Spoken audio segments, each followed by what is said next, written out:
It's that time of year again. It's the dead of summer when birds are swimming, fish are chirping, and ants are just all up in my kitchen. There's some games I think unanimously we feel should just come out in specific seasons, like Luigi's Mansion around Halloween, or Pikmin and Animal Crossing sometime around spring, maybe early summer. And now that it's summer, I've got Wave Race on the mind. Don't you worry though, I see you worrying. Stop worrying. Around wintertime, we will have another one of these with another Nintendo sports title that we haven't seen in a while, so wait around for that. But aside from that, water levels are notoriously like the worst levels in any games ever, but somehow Wave Race manages to base a whole game around the water, and it's great. So that leads us to the question, could we see a return of Wave Race on the Nintendo Switch? And why did it disappear in the first place? Let's talk about it.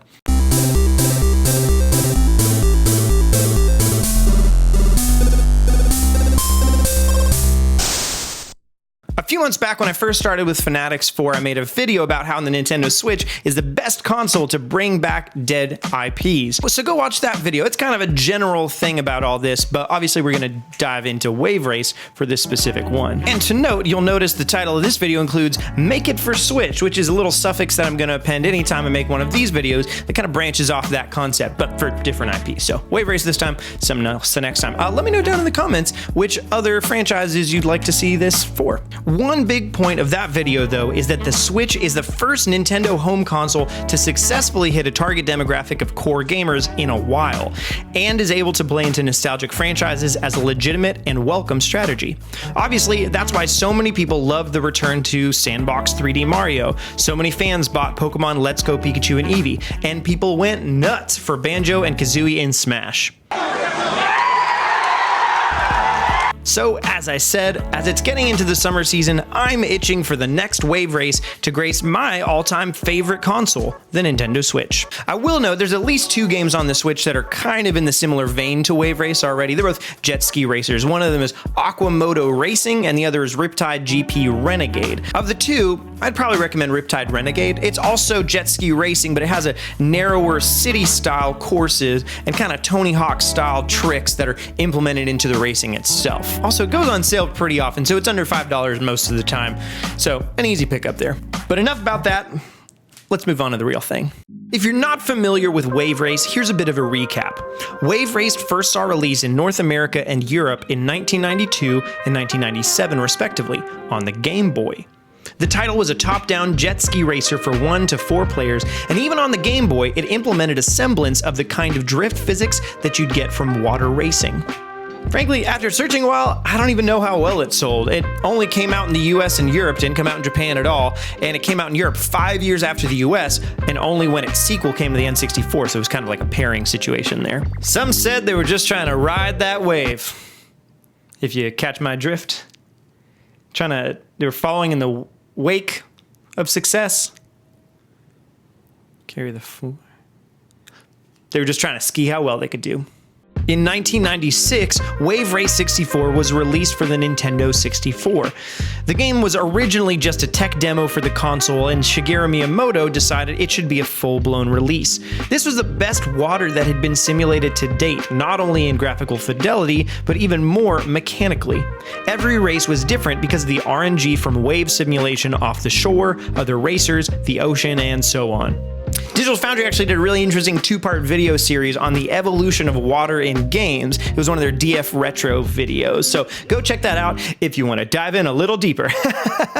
Yeah, it's good though. Check it out. One of the main appeals too was the N64's ease for 4-player multiplayer. Sure, on the Game Boy you could play multiplayer, but it would require multiple Game Boys and multiple copies of the game.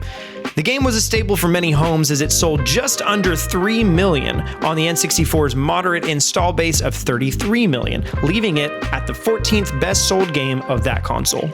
And finally, the third and final game in the series, for now, Wave Race Blue Storm for the GameCube. The game was a launch title for the GameCube and unfortunately suffered for it.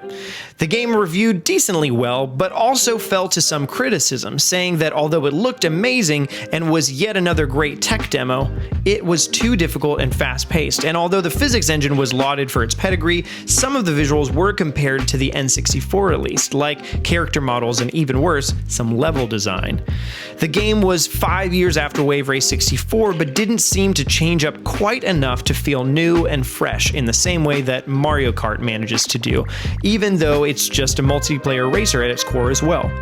The game also, unfortunately, was one that did suffer from the launch of the console, as opposed to Luigi's Mansion, for example, which was the frontrunner of the bunch. All in all, Wave Race Blue Storm was actually a pretty good game, but it happened to be where the franchise ended. Or was it? The Wii and Wii U generations obviously didn't see any games under the name Wave Race, but those consoles also had a good bit of a major rebrand. The Wii was aimed at casual gamers, and Nintendo took some of their past ideas to implement them into a game series that sold incredibly well, the Wii series. That is, Wii Fit, Wii Play, Wii Music, and Wii Sports. It is unfortunate, but several franchises did seem to get swallowed up by this series, or at least borrowed from. Mario Golf and Tennis seemed to be alive and well in the golf and tennis games, but Pilot Wings was apparently engulfed by the air sports games, and finally Wave Race was washed away by power cruising. The difficulty level between the two is quite different, since one is part of a casual set of mini games, and the other is a full game where you need to work to improve at it so that you can finally beat the game. But the physics and concept still lived on. And that's all well and good, but we're not in the Wii and Wii U era anymore now, are we? Even then, it wasn't really a game for Wave Race fans. It was just a redirect of the concept and physics engine from Wave Race itself. But we don't have Wii Sports, and we're not getting anything similar anytime soon, so now what? Well, now we wait. It may never come. But last year in 2018, we got the one and only solid tease that is at least fun to create speculation.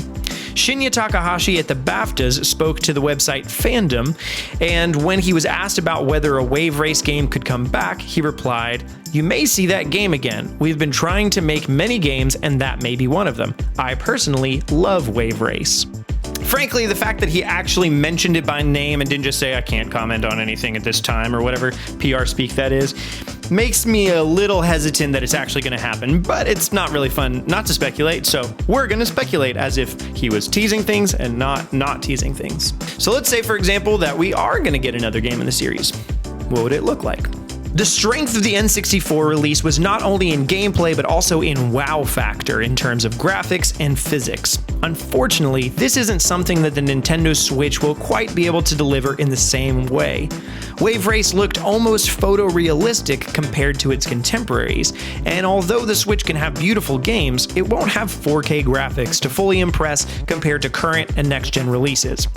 But at this point, I don't know that it would need to. These days, games looking good doesn't always have to do with photorealism, but more with unique art style and character.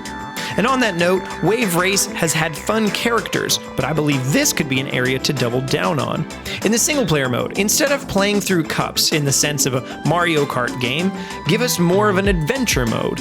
And I don't even mean in like a Diddy Kong Racing or Crash Team Racing, but more like F-Zero GX mixed with Mortal Kombat. There will probably be only between 8 and 12 characters, but I'd like them to have their own unique personalities, and during the story mode, set up actual short cutscenes in the style of Mortal Kombat to give us reason to be going on these races. Even if it's dumb reasons, it's always nice to feel like the single-player mode has a real purpose. This would also make marketing much easier. Some of the Mortal Kombat trailers were just cutscenes of Johnny Cage doing what he does in the game, and sold a lot of people on that aspect of the title. Having relatable characters is part of what can make a game approachable. So then, as far as modes and stuff, Wave Race Blue Storm had 4 modes. Time attack, stun attack, multiplayer attack, and free roam attack. Stunt mode is one where you do a bunch of stunts, just like it sounds like, kind of like in Riptide GP Renegade. And the rest of them are pretty self-explanatory, except for free roam. This mode lets you ride around in any of the courses you've already completed, which is a great feature. But that's not quite as enticing with a racetrack as it could otherwise be. So, what I'd like to see implemented is a whole cohesive island for the game, almost like a Forza Horizon type situation, where you can explore and find racers to challenge on parts of the island that get sectioned off into their own courses as a race begins. This might mean that various parts of the island get reused in different races, but in different combinations.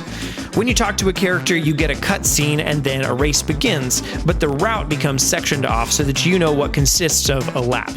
Each of the 11 racers would have 6 different races, and you have to complete your first race with them to be allowed to move on to the next, and so on. And I personally love unlocking characters and stuff, so if we're up to just me, which right now it is, you would have 8 of them at the start that you can play in multiplayer and whatever, and then you race against all those ones in the story mode and stuff. But through the story mode, you unlock the other 4 of the 12 that you didn't have to start out with. I mean, we could have more. That would be cool if we could have more, but 12 seems like a reasonable number. It also might sound a little bit tedious to just go around the island looking for people to race, but you'll be going around in your jet ski, which is the main mechanic of the game. So like as a racing game, it's just fun to be riding around. So again, kind of like in Forza, it's just fun to drive around. I've been to other friends' houses that have Forza and we just drove around for a while, so it's fun. And lastly, graphically, since it won't be picture perfect, I just like an art style that's fun and unique, something that would be timeless. But that's what I think. What do you think? What would you add to Wave Race to make it suitable for the Nintendo Switch? And otherwise, what are some other games that you'd like to see in this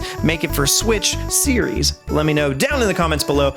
Leave a bunch of comments, reply to other people's comments because it's fun, and we also reply to the comments because, I don't know, we just do that, and AJ started it, and I'm doing it too. And then we talk about those comments in our podcast, which is every weekend, Saturdays at, I don't know, it goes up like 10 a.m. Eastern time usually, something around those lines. And also, while you're down there, go ahead and like the video and subscribe to the channel for more content like this every Tuesday and Thursday at 4 p.m. Eastern time. Also, while I've still got you, AJ just made a video about Super Mario Maker 2 the other day about making levels, and on that note, I just uploaded my first level just the other day. Here's the code, and I also I put it on Twitter, so you can check it out on my Twitter, @ParkerDeal, and then follow me for things like that. That's about it. Good stuff. Hasta la pasta.